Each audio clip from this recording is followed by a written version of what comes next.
Alright, hello everyone. This is Alex Canday back with another video. We're going to talk a little bit more about IV bolus.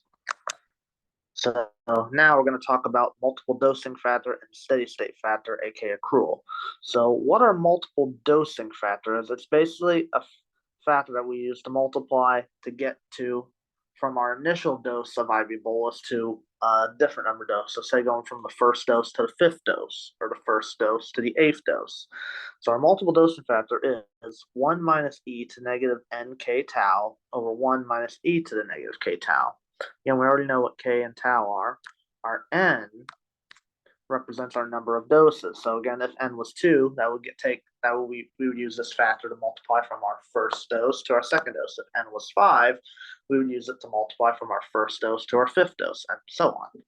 So then our steady state factor we see down here, again, technically we know at the end it is 1 over 1 minus e to the k tau, but how do we get that? Well, in actuality, steady state factor is just a normal multiple dosing factor.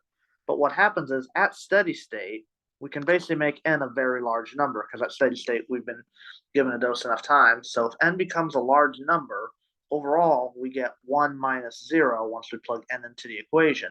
So in actuality, that just becomes 1. So in actuality, as I said, steady state function is a basically multiple dosing function where basically n is large and the top part of our fraction basically becomes 1. So again, basically what this means is if you have initial concentration, CPT, and you want to find it, you just use the equation CPT equals dose over VD times e to nev KT. And then if you're just looking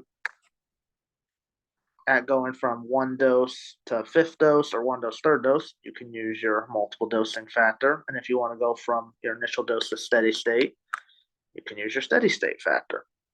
So again, this video just covers that briefly. Again, just making sure to keep that in mind again. Only thing that'll differ from one dose to another multiple dosing is your n value. And then again, steady state function again is just when n is any large number. All right, well, thank you for taking the time to listen to me today.